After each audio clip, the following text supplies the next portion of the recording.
Hello Year 11, this is the Combined Science Physics Foundation Paper 1 video for our masterclass. Make sure you're looking at the right video or you're in the correct room, as you might miss out on something that's more relevant to your tier. Okay, so this video is going to be split up into two different types of sections. We're going to have red slides where you're going to be listening, you're going to be reading, you're going to be finding mistakes sometimes, but you're going to be reflecting on what we're doing. Okay, or we're going to have green slides, and that's where you're more doing. You're reflecting and you're writing. You're fixing mistakes. That's where you should have your whiteboards or a scrap piece of paper and just jotting down your thoughts and ideas. Okay, so diving right in. First things first, you are the last year group that are going to get the equation sheet. Take advantage of it. The next year's GCSE crop are not going to get the equations like you are. So take advantage of the fact that you're getting these equations and use it properly. Okay, now you're going to get lots of questions where you're given a whole bunch of different quantities, like this one where we've got gravitational potential energy, we've got mass, we've got gravitational field strength, we've got height. Okay, we need to choose the correct equation from the equation sheet. So have the equation sheet next to you, next to the paper, and just go down the list. Find the equation that matches up those different quantities. Okay, there will only be one correct equation to choose from. Okay, and it's the one that matches all of the quantities you're given. Okay, so just to practice that, I've got three examples where we've got to calculate power given energy transferred in time, calculate calculate current given potential difference in resistance, and being given current and time to calculate charge flow. So I'm going to go down the equation list and write down the three equations that will be the correct ones to use. So pause the video here and see what we can do. Okay, moving on. So the correct equations is power and energy transfer divided by time. Potential difference is current times by resistance, and charge flow equals current times by time. Okay, now there's lots of equations for power, but I know this is the correct one. I know it's the correct one because it's the only one in my list that has energy transfer and time. I know it can't be power equals potential difference times current because I don't have current or resistance. So make sure you use the correct equation. Okay, so here's an example of that. We've got this question about toast. Okay, a toast was moved upwards by a spring from our toaster. Got the picture there. The change in gravitational potential energy of the toast was 0.049 joules. The mass of the toast was 0.050 kilograms. Gravitational field strength is 9.8 newtons per kilogram, and we need to calculate the change in height of the toast. Okay, you need to find and fix the mistake in this question. Okay, so try and find the mistake, pause the video here. Okay, hopefully you've spotted that while they had the right equation, they're not getting any marks. Okay, they're not getting any marks because they didn't substitute the numbers into the correct part of the equation. Okay, they failed to substitute properly, and because of that, AQA is very harsh with this, they will get no marks. So what you'll need to do, we write the equation out first, we substitute correctly. Sometimes it's helpful to draw an arrow into the correct thing, okay? So we can just draw a line from the mass into where the mass is. We can go gravitational field strength.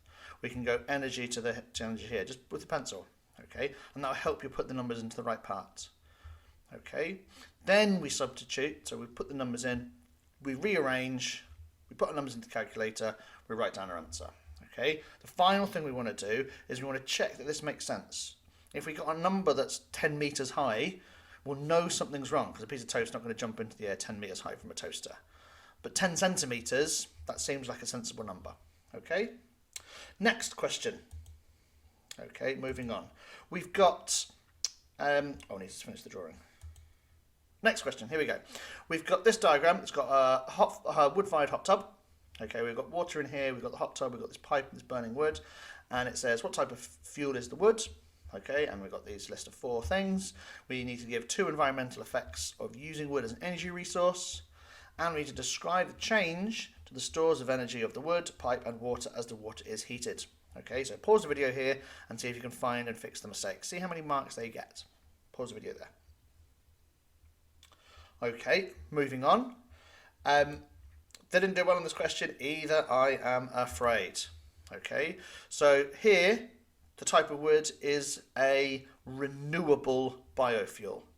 Okay, it's not non-renewable. So we didn't get the right mark for here. It's not that it's eco-friendly, even though that's true, that's not that's not specific enough. It's not detailed enough to actually get the mark. Give us that pollution. That's true, but you need to be more detailed to get all the marks in your answer. Now this part C, okay, this is the part that lots of people will get wrong. Okay, it says describe the change to the stores of energy in the wood, pipe and water as the water is heated. The chemical energy was transferred to heat. That is a true physics statement. That is true, but it's not answering the question. Okay, it's not answering the question. When you see the word change, you need to think about using the word increase, decrease, or staying the same sometimes. Okay, so here are my correct answers. It's a renewable biofuel. It can cause deforestation if we're cutting down lots of trees. It can give out air pollution, so it could cause smog and things like that. Okay, and for this question, the really hard part, describe the change to the stores of energy in the wood, pipe and water. The chemical store decreases. When I'm burning the wood, the amount of energy stored in the chemical store, that chemical store of energy will go down because the wood is burning. Okay, this is what the answer is looking for. Okay, we're seeing how the store is changing, not what the transfer is. So you need to be really careful when you're reading these questions. When you see the word change, be ready to write increase, decrease, or stays the same. Okay? Right, moving on. We've got another calculation question. Here we've got the air in a balloon that has a mass of 0.0032 kilograms. We've got the temperature of the air in the balloon decreased by 215 degrees Celsius. And we've got the change in thermal energy of the air in the balloon was 860 joules. We need to calculate the specific heat capacity of the air in the balloon. Use the physics equation sheet. That is the clue. That's the first thing you should go to. Make sure you're using the right equation. Okay, so here is my answer. Have a check. Think. How many marks did they get? Where might they have gone wrong? Pause the video here. Okay, so hopefully spotted again, okay, this person did not substitute correctly. And they didn't substitute correctly because they rearranged wrong. Okay, they rearranged wrong. And if you rearrange wrong first, you get no benefit. Okay, you should always try and substitute first. If you substitute first, okay, and then rearrange and make a mistake in the rearranging, at least you'll get that substitution mark. Okay, so here is the correct answer where we're substituting our numbers into the right parts of the thing. And remember, we can use our pencil, we can use a pen to draw where the different numbers should go. Okay, where we can show where the different numbers are. And that just help us substitute correctly. Okay, it's a good method to do. Okay, so the answer should be 1,250 joules per kilogram degrees Celsius. Okay, right, moving on. Now, the next thing that I want us to focus on is the required practicals. Now, we know that some of your paper will cover one of these required practicals that we're going through now. Okay, so this is just a few slides just to refresh some of that understanding that you should have. Okay, so this is a required practical to calculate density. Okay, I'd like you to try and draw a diagram for how you would calculate the density of a regular and irregular shaped object. Okay, you can try and maybe fill in the method. How would you actually use that piece of equipment? Think about how you would use this formula to calculate density and what would the units be for each of our quantities. And then try and do an actual calculation. Now, one thing I would say is be very careful if you ever have to convert centimetres cubed into metres cubed. It's not the same as going from centimetres to metres. Okay, so pause the video here and see what parts you can complete in. Okay, pause the video now. Okay, moving on. So here would be a typical diagram showing how I could calculate the density of an irregular object. So regular objects, we just need to use a ruler, measure 3 sides, times the sides together to find the volume, so for a cube or a cuboid. But for an irregular object, we can't do that. We need to find the volume by looking at displaced volume. So we'll either put it into a Eureka can or a displacement can and catch any of the displaced water in a measuring cylinder to measure the volume, or we'll put it directly into a measuring cylinder and see that change in the volume. So we look at this, measure the start volume using the measuring cylinder, we look at how it changes, and that will be, that change of volume will be the volume of the object. Okay, we use a mass balance to find the mass, okay, and we can use the equation mass divided by volume to find density. Okay, now my units for density depends on what units we use for mass and volume. Okay, a lot of the time we'll just stay in kilograms per meters cubed, But if we're doing an experiment in a school setting, a lot of the time we'll be using grams and centimetres cubed. So sometimes your answers will be asked to give you in grams per centimetres cubed. Okay, read the question carefully to see. So the calculation question, we've got 52 grams of rock displaced 30 centimetres cubed of water, and we're doing it in kilograms per metre cubed. I'm converting my units first. Okay, I'm converting my units first. We've got 52 grams equals 0.052 kilograms, and we've got 30 divided by 100 cubed. Now we do the 100 cubed because 30 centimetres cubed, 1 centimetres cubed will be 1 times 10 to the minus 5 metres cubed. Okay, so we need to be really careful with this conversion. Then we've got density is mass divided by volume. We put in our calculation and we get a density of 1,733.3 kilograms per meters cubed. Okay, moving on. The next practical is about insulation, about heat loss. Okay, and they will ask you how you could investigate the different thermal properties, which has got a good thermal conductivity or a low thermal conductivity of different materials. Okay, and we've got a setup here where we've got a thermometer to measure temperature, we've got a stopwatch to measure time, and we've got a beaker on the outside, a small beaker, and then we're going to cover the small beaker in a different type of insulation, and we're going to see how that temperature changes. Okay, and we'll plot it out on a graph like this, and we'll see which is the most effective insulator. Okay, so I've got 4 questions in my green box and 1 question in my blue box. Give it a pause here and see what you can do. Okay. Moving on, so material 1 had the lowest conductivity. I know that because the slope of the graph tells me the rate of change of temperature. Okay, and the red one, material 1, had the slowest change. It took the longest for its temperature to drop.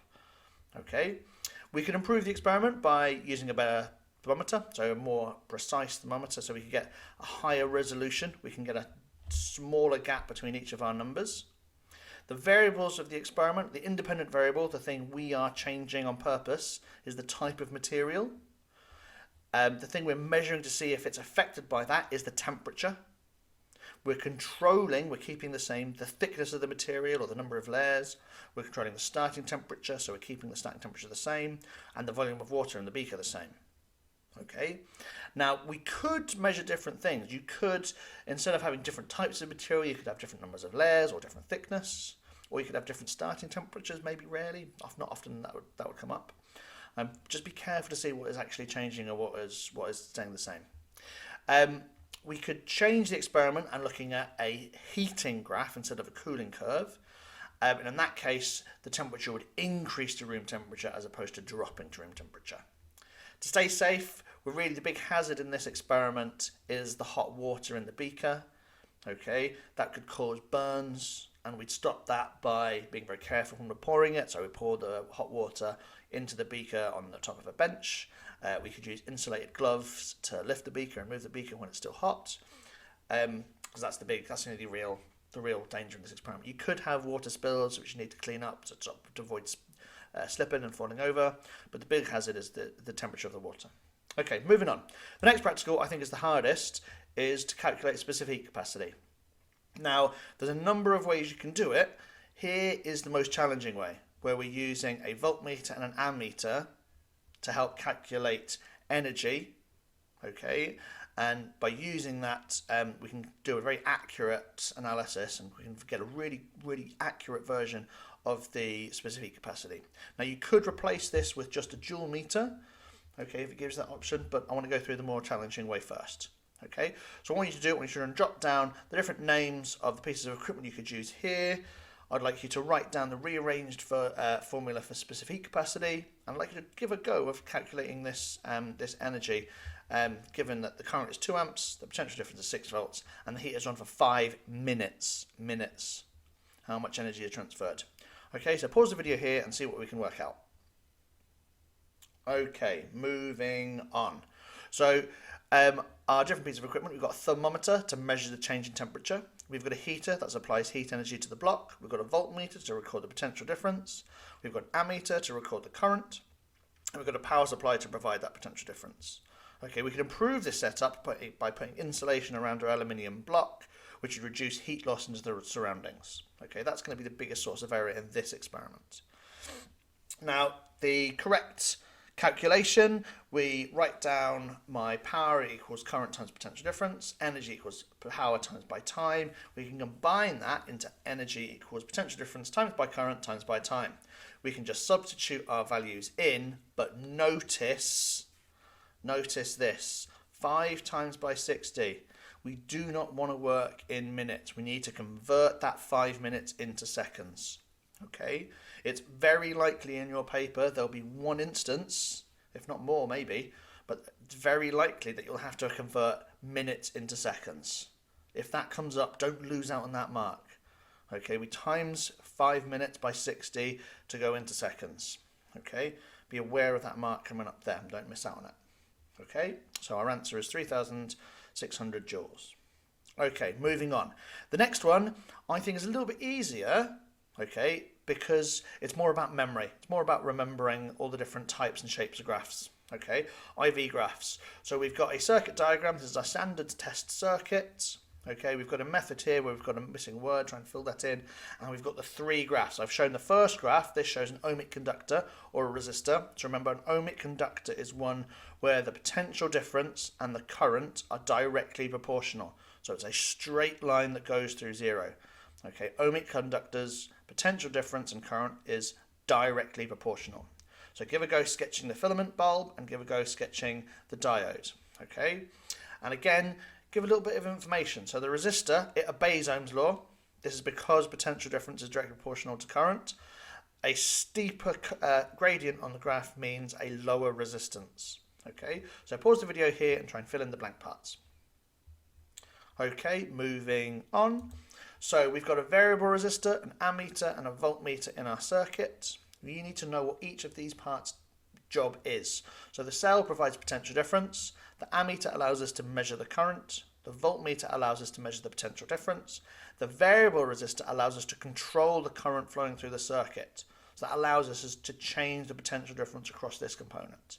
Now we can swap out the component with the resistor, the filament bulb, the diode, whatever we want. So if we want to look at the current and the potential different characteristics. Okay, now my graphs, we've got the standard, as I say, the directly proportional resistor. We've got this filament bulb that's sort of like an S shape, but it doesn't tail down and it doesn't go flat. Okay, it tails down, and as the temperature of the bulb is getting hotter and hotter and hotter, the resistance is increasing, so it's harder to get the current to increase. Okay, so it tails off here, but it never goes down. Okay, so it's sort of like an S shape. Then we've got the diode, where when we've got a negative potential difference, we've got 0 current. Okay, it's only when we have positive potential difference that we can get a current after a threshold value here. Now, if we need to change the potential difference with this setup, okay, which we've got to do with all 3 graphs, we need to reverse the direction of the cell. We need to change the polarity of the cell. Like, we switch the direction, we turn it around. Okay, the bulb does not obey Ohm's law because it's not directly proportional.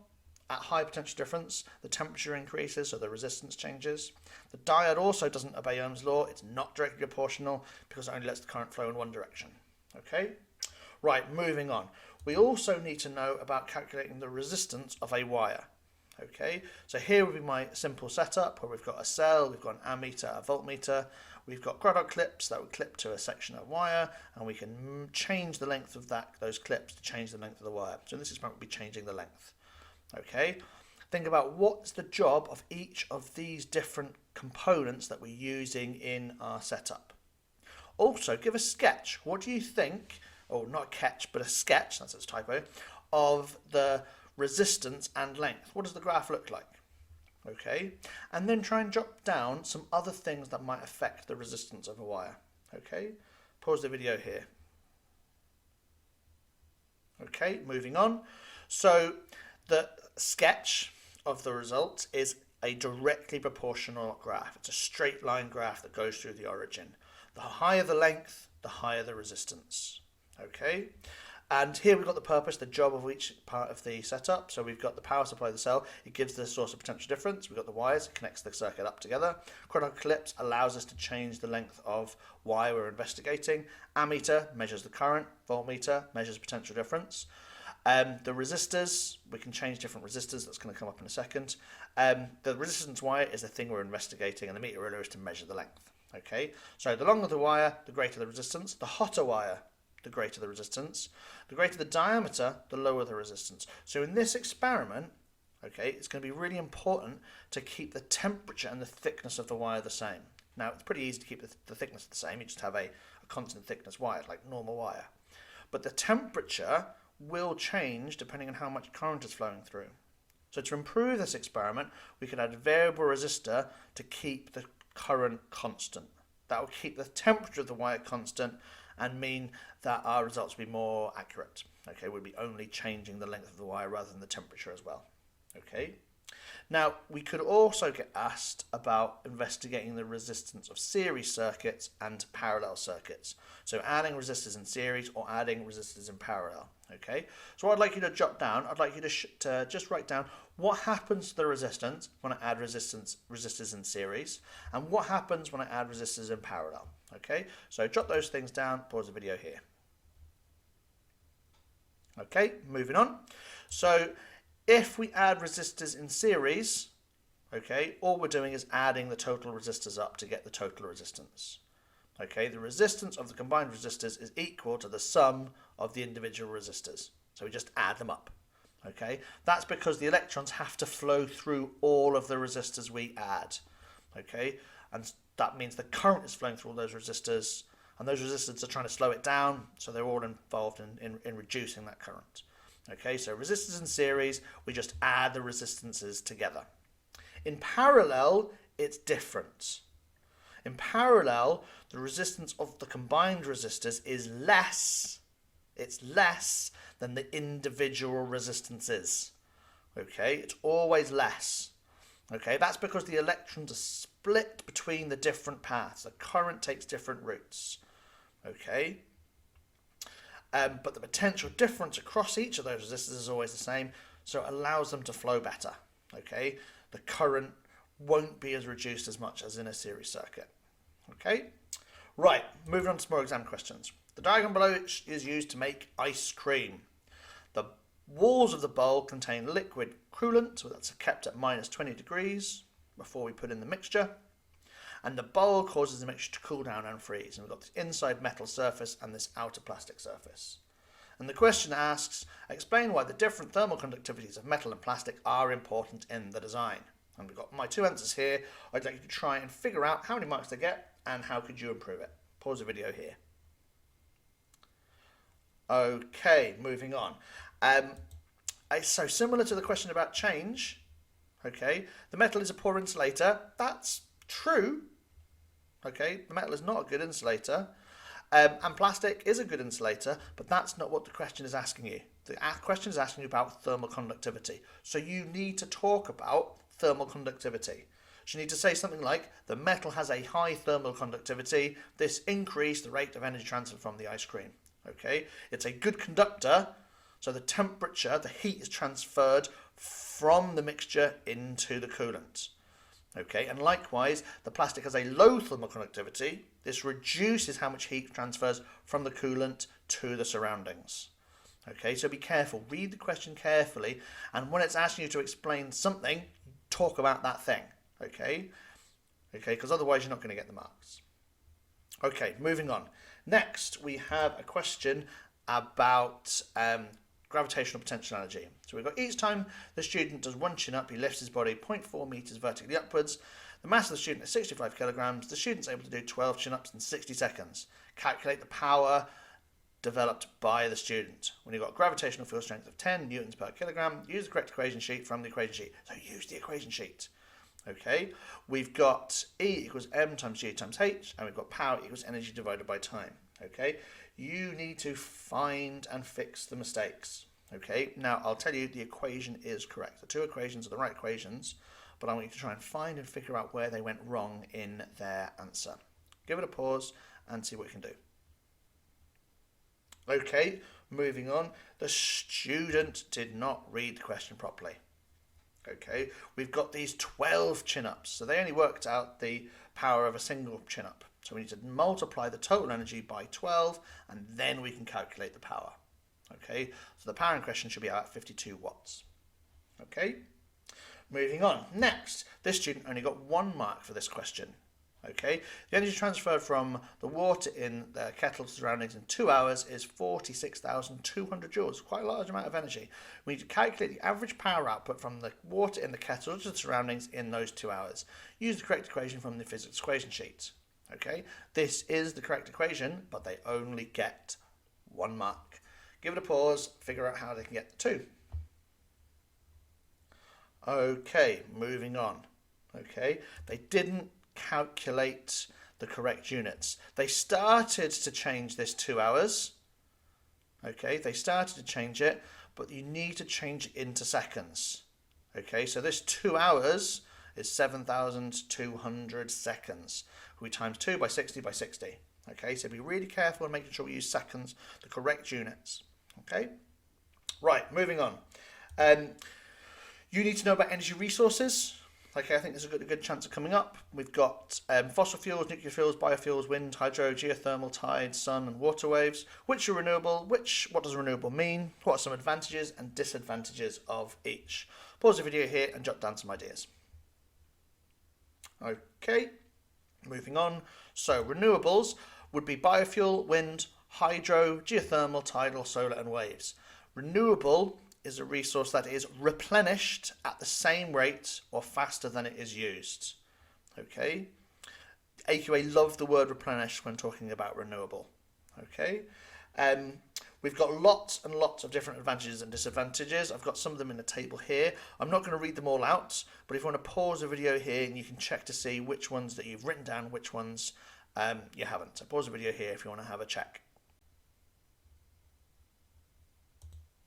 A new question. We've got a hybrid car, has an electric motor and a petrol engine. Petrol is a non-renewable energy resource. What is meant by a non-renewable energy resource? What have they done wrong? Pause the video here and correct it. Okay, moving on. No fuel source can be reused. Okay, that's not correct. Okay, we need to change that idea. The energy resource cannot be replenished as quickly as it is used. Whenever you're talking about renewable and non-renewable, try and use that word replenished. Okay, the energy resource will not run out therefore.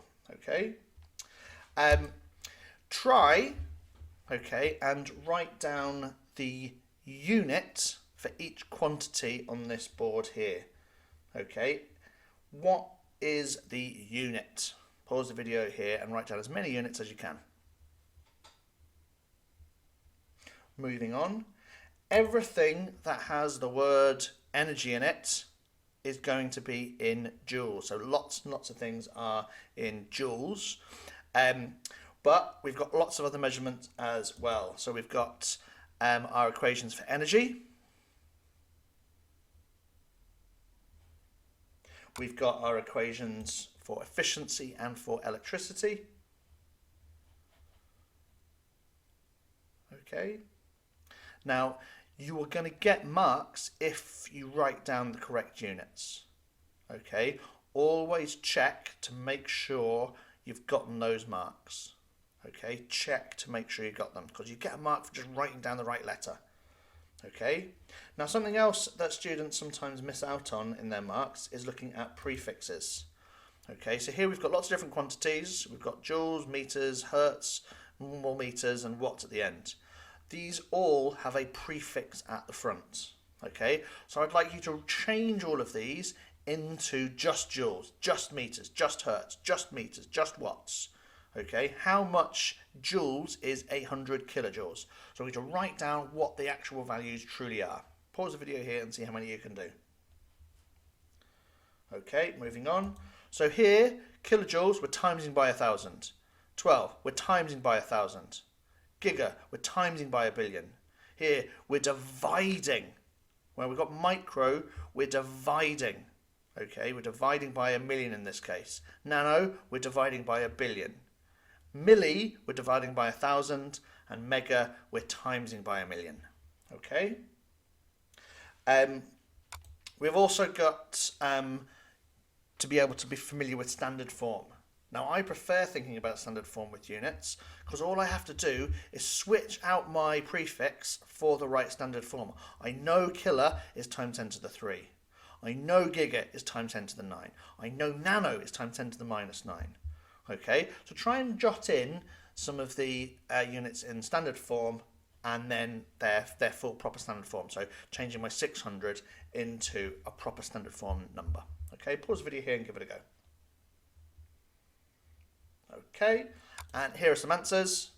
Okay, so we've got 600 times by 10 to the minus 3 is 6 times 10 to the 5, and we've got all the rest of them done. Now, check your answers that they're using the right prefixes. Okay, those are really easy marks to gain, but they're also easy marks to miss out on. Okay, so check you've got the right prefixes and you're using the right prefixes in all your calculation questions. Okay, that's the end of the video. I wish you the very best of luck. Do your best to try and answer as many of the questions as possible, and I'm sure you're all going to smash it. Good luck. Bye-bye.